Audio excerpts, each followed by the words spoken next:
नमस्कार साथियों, कैसे हैं आप सभी लोग। आप सभी का स्वागत है। आज 11 तारीख और आपको पता होगा आज सीईटी का एग्ज़ाम भी है, तो बिल्कुल आप सभी का स्वागत है। बिल्कुल मस्त बिंदास तरीके से आपको जो भी एग्ज़ाम देने जा रहे हैं उनको हमारी तरफ से अग्रिम शुभकामनाएं।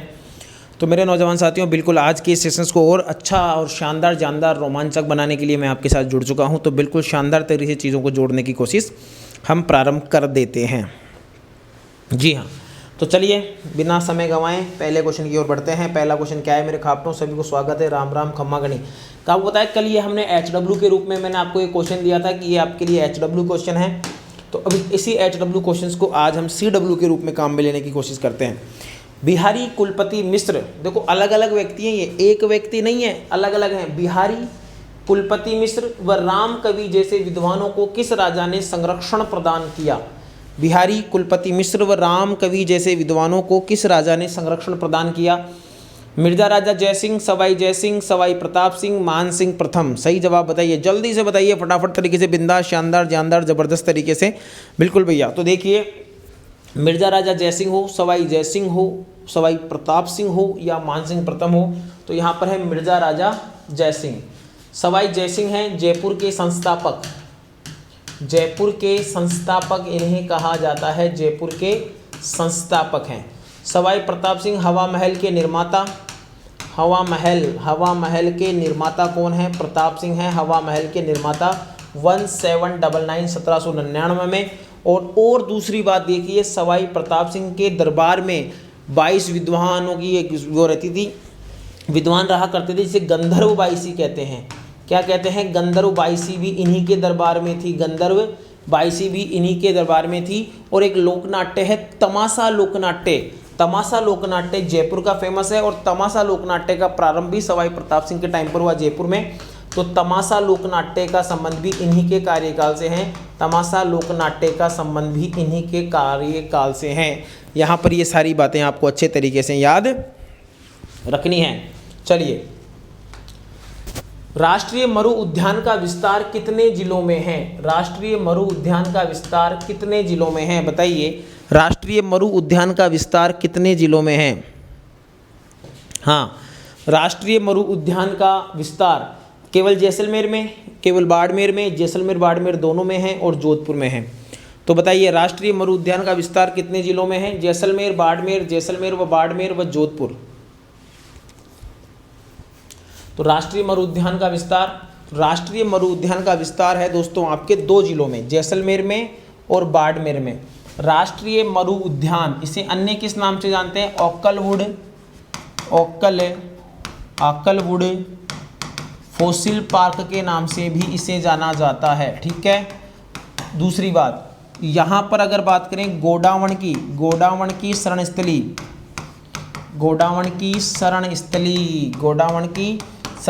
भी यही है। गोडावण की शरणस्थली भी इसे ही कहा जाता है, गोडावण।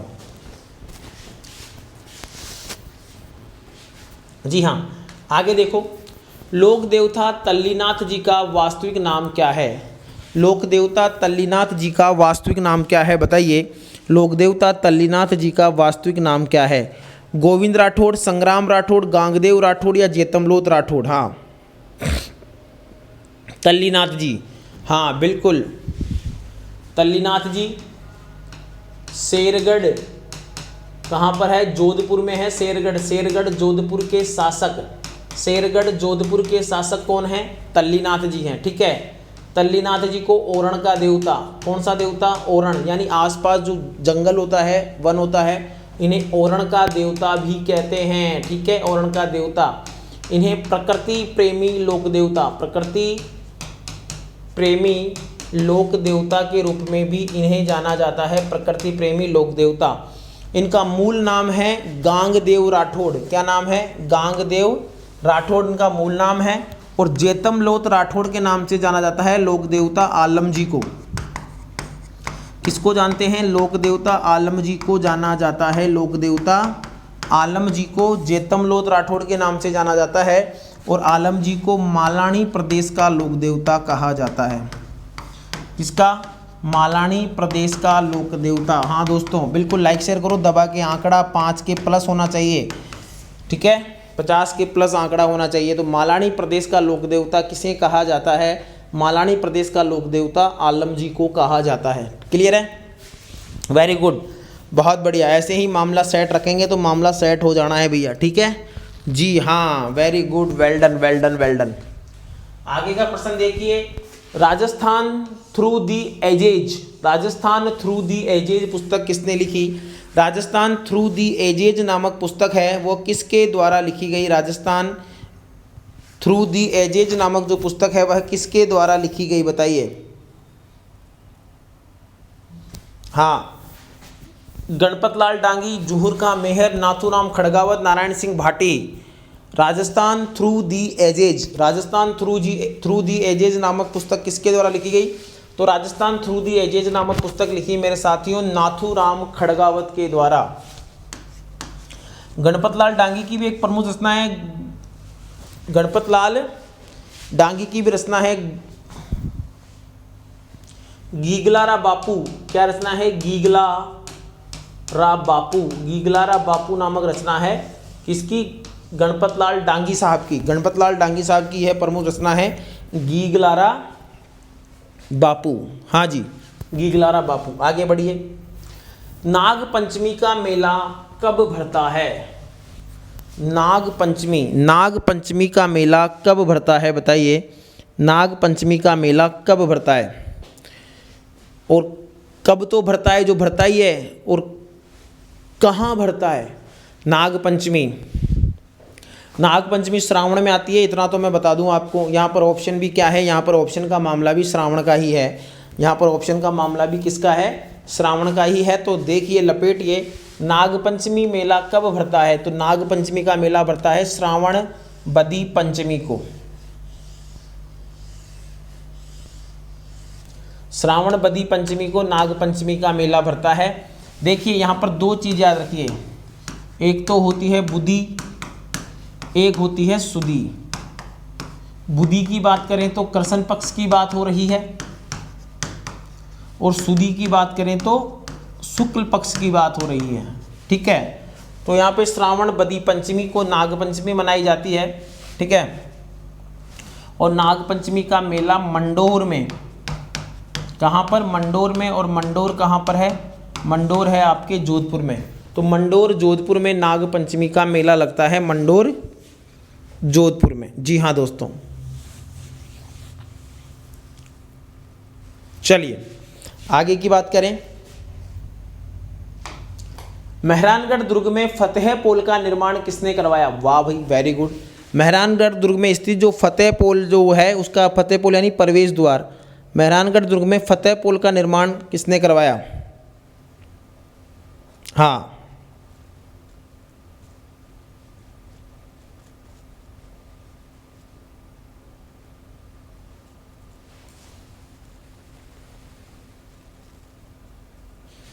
यहाँ पर बहुत सारे पोल हैं। पोल का मतलब प्रवेश द्वार हैं। तो यहाँ पर सही जवाब है अजीत सिंह। एक चीज़ समझने की कोशिश करिएगा, जसवंत सिंह प्रथम जो औरंगजेब के समकक्ष हैं, और जसवंत सिंह प्रथम की मृत्यु के बाद जो मेवाड़ यानी जो मारवाड़ यानी जो जोधपुर है, उसको औरंगजेब ने खालसा घोषित कर दिया। क्या कर दिया? खालसा यानी केंद्रीय भूमि, सेंट्रल का आधिपत्य होगा। तो खालसा उठाए जाने के उपलक्ष्य में, तो देखिए अजीत सिंह ने निर्माण करवाया जोधपुर से खालसा उठाए जाने के उपलक्ष्य में, क्या ये ठीक है। उसके बाद अभय सिंह ने 33 करोड़ देवी देवताओं की साल का निर्माण करवाया, ठीक है। यहाँ पर एक पोल है जयपोल का निर्माण मान सिंह ने करवाया। और एक है मालदेव साहब ने लोहा पोल का निर्माण करवाया। लोहा पोल का निर्माण मालदेव ने करवाया। किसने करवाया? तो लोहा पोल का निर्माण मालदेव के द्वारा करवाया गया। बीकानेर में 33 करोड़ देवी देवताओं के मंदिर का निर्माण किसने करवाया था? बीकानेर में 33 करोड़ देवी देवताओं के मंदिर का निर्माण किसके द्वारा करवाया गया, बताइए। बीकानेर में 33 करोड़ देवी देवताओं का मंदिर, हाँ, बीकानेर में 33 करोड़ देवी देवताओं के मंदिर का निर्माण किसने करवाया, जल्दी से बताएं, फटाफट फटाफट बताइए भाई। बीकानेर में 33 करोड़ देवी देवताओं के मंदिर का निर्माण किसने करवाया? अनूप सिंह, राय सिंह, डूंगर सिंह, करण सिंह।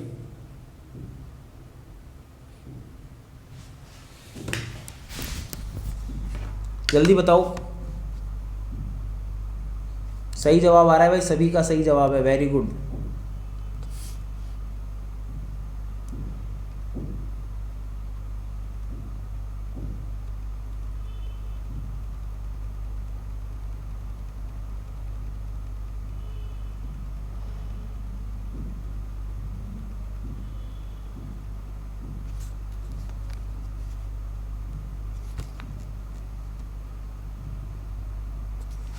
तो बीकानेर में 33 करोड़ देवी देवताओं का मंदिर किसने बनवाया?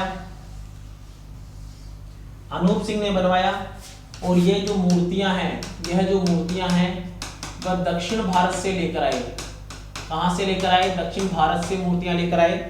33 करोड़ देवी देवताओं की साल, 33 करोड़ देवी देवताओं की साल, मिलता जुलता 33 करोड़ देवी देवताओं की साल की यहाँ पर बात चलिए तो 33 करोड़ देवी देवताओं की साल का निर्माण करवाया अभय सिंह ने। किसने करवाया? अभय सिंह ने करवाया। कहां पर करवाया? मंडोर में करवाया। मंडोर कहां पर है? जोधपुर में है। ये मंदिर कहां पर है? जूनागढ़ दुर्ग में। कहां पर है दोस्तों? जूनागढ़ दुर्ग में है। और जूनागढ़ दुर्ग बीकानेर में, ठीक है, याद रखिएगा। राय सिंह ने जूनागढ़ दुर्ग का निर्माण करवाया। जूनागढ़ दुर्ग का निर्माण किसने करवाया? राय सिंह ने करवाया। डूंगर सिंह जो भी बीकानेर के शासक हैं, इन्होंने हिमालय से नदी लाने का सपना देखा। साथ ही बीकानेरी भुजिया का प्रारंभ भी इन्हीं के काल में हुआ। बीकानेरी भुजिया का प्रारंभ भी इन्हीं के काल में हुआ, याद रखिएगा। नेक्स्ट क्वेश्चन देखिए, क्वेश्चन नंबर 31। जयमल और पत्ता की गजारूढ़ मूर्तियां कहां पर स्थित है? जयमल और फत्ता की गजारूढ़ मूर्तियां कहां पर स्थित है, बताइए।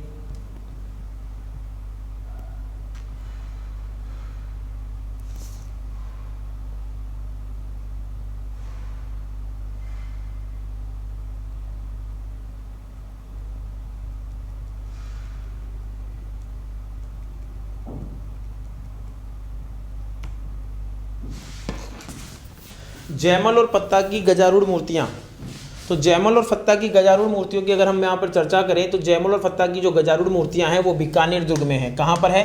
बीकानेर दुर्ग में है। बीकानेर दुर्ग को जूनागढ़ कहा जाता है, ठीक है। ये मूर्तियां जो पहले लगी हुई कहाँ पर थी? आगरा के दुर्ग में, आगरा दुर्ग में। तो आगरा दुर्ग से उन्हें बीकानेर कौन लेकर आया? ये भी अपने आप में क्वेश्चन बनता है। तो वो लेकर आए राय सिंह साहब। कौन लेकर आए? राय सिंह साहब यहाँ पर बिल्कुल सही जवाब होगा। राजस्थान की वैष्णो देवी किसे कहा जाता है, बताइए। राजस्थान की वैष्णो देवी किसे कहा जाता है? हाँ, राजस्थान की वैष्णो देवी किसे कहा जाता है?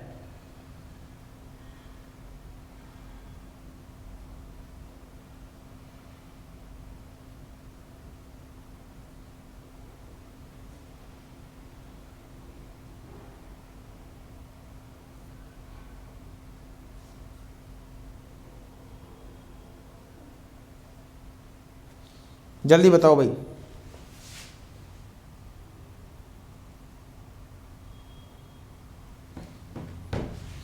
तो देखो, अर्बुदा देवी, किसकी बात कर रहे हैं हम?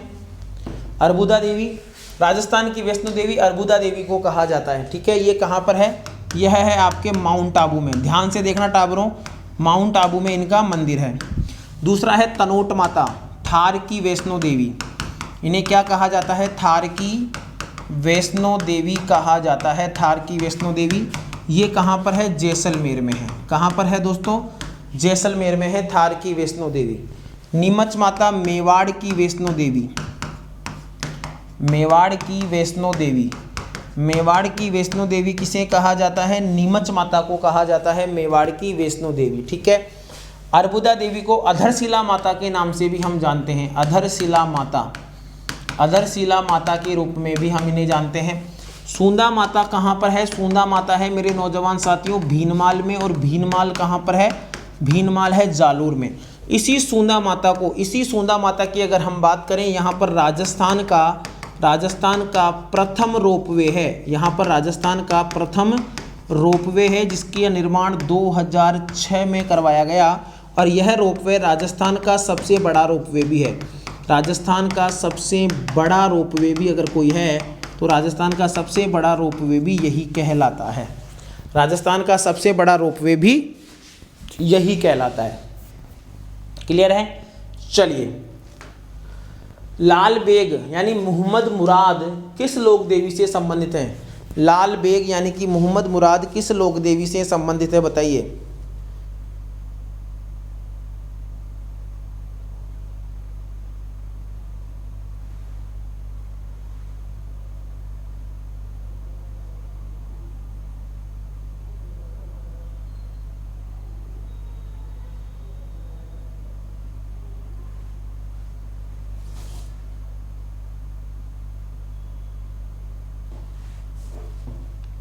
हाँ, जल्दी जल्दी बताओ। लाल बेग मोहम्मद मुराद भैया अजमेर का सेनापति। कहाँ का सेनापति? अजमेर का सेनापति। अजमेर का सेनापति। कहाँ का सेनापति? अजमेर का सेनापति 1641 में। कब दोस्तों? 1641 में अजमेर का सेनापति। ठीक है। सचियाई माता कहाँ पर है? ओशिया में। ओशिया का पूरा प्राचीन नाम उपकेश पटन, ओशिया में है, जोधपुर। इंडाणा माता जहाँ पर मुर्गे चढ़ाए जाते हैं, उदयपुर में। जमवाय माता भी जयपुर में, ज्वाला माता भी जयपुर में। सही आंसर है ज्वाला माता। वैसे ज्वाला माता को खंगारोतों की कुल देवी कहा जाता है। खंगारोतों की कुल देवी। और जमवाय माता को कछवाहा राजवंश की कुल देवी, कछवाहा राजवंश की कुल देवी कहते हैं। कछवाहा राजवंश की कुल देवी इन्हें कहा जाता है। कछवाहा राजवंश की कुल देवी क्या कहा जाता है? कछवाहा राजवंश की कुल देवी कहा जाता है। निम्न में से कौन सी देवी का मंदिर माच स्थान पर बना हुआ है? निम्न में से किस देवी का मंदिर है जो माच स्थान पर बना हुआ है? निम्न में से किस देवी का मंदिर माच स्थान पर बना हुआ है? जमवाय माता, आशापुरा माता, सचियाई माता, करणी माता।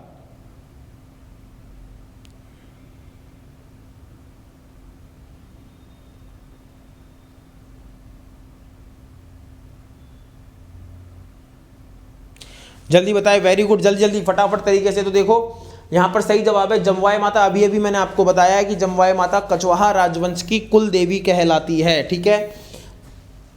इसके कई नामों से जाना जाता है इन्हें, बिल्कुल। हड़वाए, बुड़वाए, जमवाए, इन्हें हड़वाए, बुड़वाए, मंगलाए आदि नामों से जाना जाता है। मंगलाए, हड़वाए, बुड़वाए आदि नामों से जाना जाता है, याद रखिएगा, आदि नामों से। गोधन का हरण करने वाला राव कान्हा, गोधन का हरण करने वाला राव कान्हा का वध किया था किसने? राव कान्हा का वध किसने किया, बताइए। गोधन का हरण करने वाला राव कान्हा का वध किसने किया? करणी माता ने, गुलाब कंवर ने, नीमच माता ने या जीण माता ने? गोधन का हरण करने वाला राव कान्हा का वध किसने किया? करणी माता, गुलाब कंवर, नीमच माता, जीण माता। गोधन का हरण करने वाले राव कान्हा का वध तो करणी माता ने किया। करणी माता ने किया। करणी माता काबा वाली देवी, काबा वाली देवी। यहाँ पर जो काबा कौन है? सफ़ेद चूहों को काबा कहा जाता है। सफ़ेद चूहे जो होते हैं उन्हें काबा कहते हैं। चूहों वाली देवी, चूहों वाली देवी भी करणी माता को ही कहते हैं। करणी माता के मंदिर के पास में सावन भादो कढ़ाइयाँ, दोस्तों क्या है? बिल्कुल लाइक शेयर करो फटाफट। सावन भादो कढ़ाइयाँ भी यहीं पर स्थित है। सावन भादो कढ़ाइयाँ।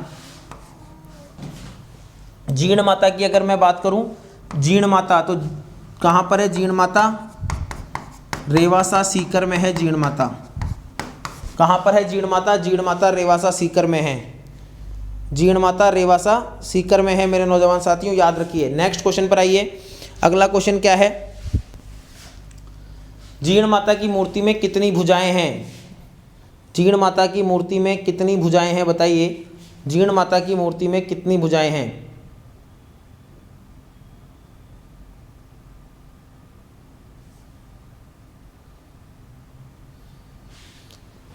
जीण माता की मूर्ति में कितनी भुजाएं हैं बताइए, जीण माता की मूर्ति में 4, 6, 2 या 8, यानी कि कितनी, 4 भुजी मूर्ति है, 6 भुजी, 2 भुजी या 2 तो नॉर्मल होते ही हैं, 8 हैं, अष्टभुजी प्रतिमा, अष्टभुजी प्रतिमा है, अष्टभुजी प्रतिमा, ठीक है, जीण माता की मूर्ति में।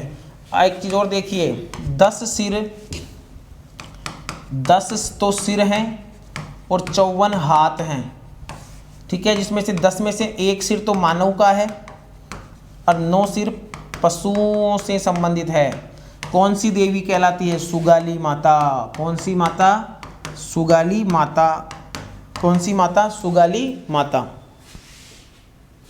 सुगाली माता, 10 सिर 54 हाथ वाली लोक देवी सुगाली माता।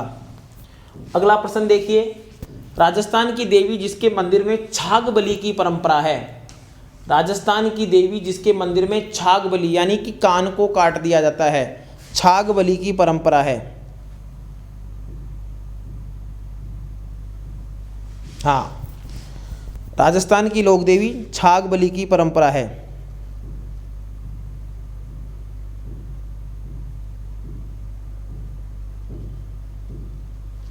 हाँ, तो जीण माता, जीण माता, छाग बलि का मतलब है बकरे के कान की बलि, कान काट दिया जाता है, बकरे के कान की बलि। नारायणी माता का मंदिर अलवर में, सेन समाज की कुलदेवी, सेन समाज की कुलदेवी, सेन समाज की कुलदेवी कहलाती है। क्या कहलाती है? सेन समाज की कुलदेवी कहलाती है।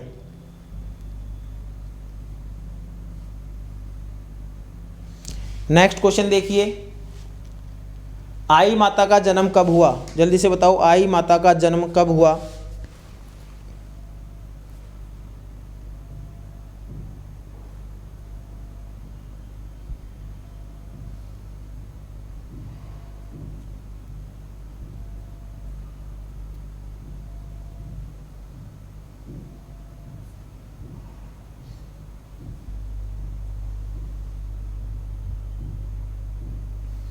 आई माता का जन्म कब हुआ? बताओ, आई माता का जन्म कब हुआ? जल्दी से बताओ, आई माता का जन्म, आई माता का जन्म कब हुआ? बताइए एक बार। आई माता का जन्म कब हुआ? जल्दी से बताइए, आई माता का जन्म कब हुआ? तो आई माता के जन्म की अगर हम बात करें तो 1472, 1482, 1682, 1572, ठीक है। देखो कौन सा महीना चला है? फाल्गुन का महीना चला है, और सरसों के जो फूल आते हैं ना पीले कलर के, वो क्या है इस समय झड़ना मतलब स्टार्ट हो जाते हैं फूल। हाँ, तो कभी कभी क्या है, पीला रंग बहुत अच्छा होता है स्वास्थ्य के लिए, ठीक है। चलिए, तो आई माता का 1472 में भाद्रपद शुक्ल द्वितीया को इनका जन्म हुआ। भाद्रपद शुक्ल द्वितीया को इनका क्या हुआ? जन्म हुआ। मंदिर कहाँ पर है? बिलाड़ा में। मंदिर कहाँ पर है? बिलाड़ा में। बिलाड़ा कहाँ पर है? जोधपुर में है। यह किसकी शिष्या हैं? यह रामदेव जी की शिष्या हैं। किसकी शिष्या है दोस्तों? रामदेव जी की शिष्या यह कहलाती है। रामदेव जी की शिष्या के रूप में इन्हें जाना जाता है। इनका मूल नाम बाई जीजी, इनका मूल नाम क्या है? ज़्यादा सोचना भी स्वास्थ्य के लिए हानिकारक होता है दोस्तों। मूल नाम क्या है? बाई जीजी, इनका मूल नाम है बाई जीजी, इनका मूल नाम है। और यह सीखी जाति की कुलदेवी हैं। कौन सी जाति की? सीखी जाति की कुलदेवी। सीखी जाति की कुलदेवी के रूप में इन्हें जाना जाता है। सीखी जाति की कुलदेवी के रूप में इन्हें जाना जाता है, ठीक है। चलिए, इनका जन्म दोस्तों, वैसे ये राजस्थान में इनका तीर्थ स्थल है, प्रमुख मंदिर इनका राजस्थान में है, परंतु इनका जन्म राजस्थान में नहीं हुआ। इनका जन्म कहाँ पर हुआ? इनका जन्म हुआ, याद रखिएगा, अंबापुर में। अंबापुर कहाँ पर है गुरुजी? अंबापुर है गुजरात में। अंबापुर कहाँ पर है? अंबापुर गुजरात में हुआ आई माता का जन्म। चलिए, वेरी गुड। शैलपुत्री विरुद्ध अंकित देवी कौन सी है? शैलपुत्री विरुद्ध अंकित देवी, ठीक है। पढ़ते समय अपने आस पड़ोस में भी जांच लें एक बार, कोई डिस्टर्बेंस तो नहीं हो रहा है ना, ठीक है, और पढ़ाई पर ध्यान दें। चलिए, हाँ, शैलपुत्री विरुद्ध अंकित देवी कौन सी है? सचियाई माता, मरमी माता, घाटा माता और कालका माता। हाँ भाई दोस्तों, जल्दी से बताओ आंसर क्या होगा, फटाफट से बताए। शैलपुत्री विरुद्ध अंकित देवी उपाधि है, यह है क्या है? उपाधि है, उपाधि, माता के नाम की उपाधि है यह शैलपुत्री। यहाँ पर है सचियाय माता। कौन सी माता है दोस्तों? सचियाय माता, ओसवाल जाति की कुलदेवी, ओसवाल जाति की कुलदेवी। क्या कहते हैं इसे? ओसवाल जाति की कुलदेवी कहते हैं। मेरे नौजवान साथियों, आपके लिए जल्दी ही मैं 12 घंटे की मैराथन लेकर आ रहा हूँ। कितने घंटे की? लगातार 12 घंटे, ठीक है। सुबह स्टार्ट करेंगे, शाम तक मैं पढ़ाने वाला हूँ आपको, ठीक है। हिस्ट्री और कल्चर के बेहतरीन क्वेश्चंस जो आपको आने वाली सभी भर्ती परीक्षाओं के लिए उपयोगी होंगे, मुख्यतः हाईकोर्ट, LDC। अगर रीट का कोई टाबर भी अगर देखना चाहेगा तो उसके लिए भी फ़ायदेमंद होगा, ठीक है। जो पढ़ने का काम नहीं है, माथा कुचरने का काम है, उनके लिए भी ये क्लास बहुत अच्छी साबित होगी, ठीक है। तो उनके लिए भी क्लास सही है, ठीक है। चलिए, वह देवी जिसकी मूर्ति में 10 सिर और 54 हाथ हैं, बताओ। वह लोक देवी जिसकी मूर्ति में 10 तो सिर हैं और 54 हाथ हैं। हाँ, 10 सिर 54 हाथ। तुरताई माता, सुगाली माता, जमवा माता और शीला देवी, जिसे हम क्रांति की देवी भी कहते हैं। जिसे हम क्या कहते हैं? जिसे हम कहते हैं क्रांति की देवी भी जिसे कहा जाता है। सुगाली माता आउवा में इनका मंदिर है, आउवा में। आउवा कहाँ पर है? आउवा पाली में है। तुरताई माता पांचाल जाति की कुलदेवी, पांचाल जाति की कुलदेवी है, पांचाल जाति की कुलदेवी। ये इनका मंदिर कहाँ पर है? तलवाड़ा में है। और तलवाड़ा कहाँ पर है मेरे लाडलों? तलवाड़ा बांसवाड़ा में है। तलवाड़ा कहाँ पर है? बांसवाड़ा में है, ठीक है। अच्छा, तुरताई माता के, तुरताई माता की 18 भुजाएं हैं। कितनी भुजाएं हैं? 18। 54 भुजाएं किसकी है? सुगाली माता की। जीर्ण माता की 8 भुजाएं हैं। चलिए, भंडारियों या जडेजों की कुलदेवी कौन सी है? भंडारियों तथा जडेजों की कुलदेवी कौन सी है, बताइए। भंडारियों या जडेजों की कुलदेवी कौन सी है?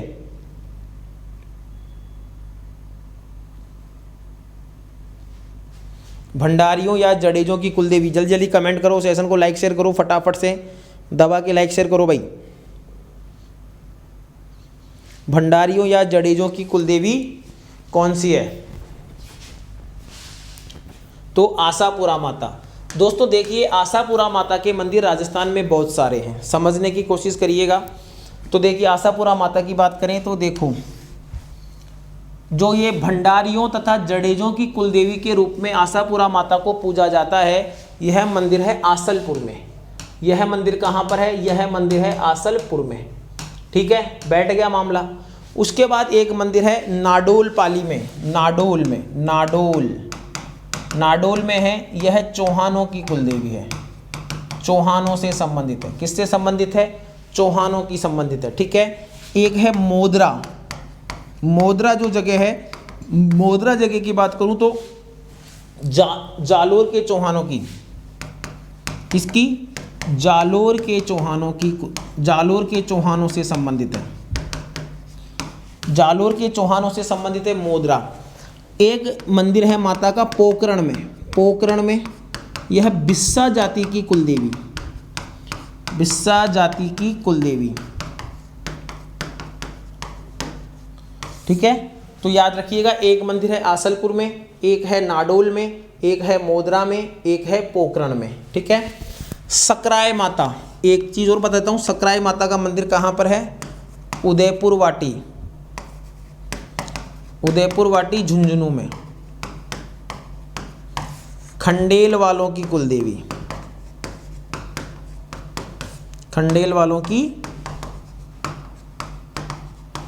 कुलदेवी यही कहलाती है। खंडेल वालों की कुलदेवी के रूप में इन्हें ही जाना जाता है, खंडेल वालों की कुल देवी के रूप में। क्लियर है। नेक्स्ट क्वेश्चन देखिए, राजस्थान का वह पहला मंदिर जिसके ऑनलाइन अर्थात इंटरनेट के माध्यम से दर्शन किए जा सकते हैं। राजस्थान का पहला मंदिर जिसका ऑनलाइन या इंटरनेट के माध्यम से दर्शन किए जा सकते हैं, बताइए।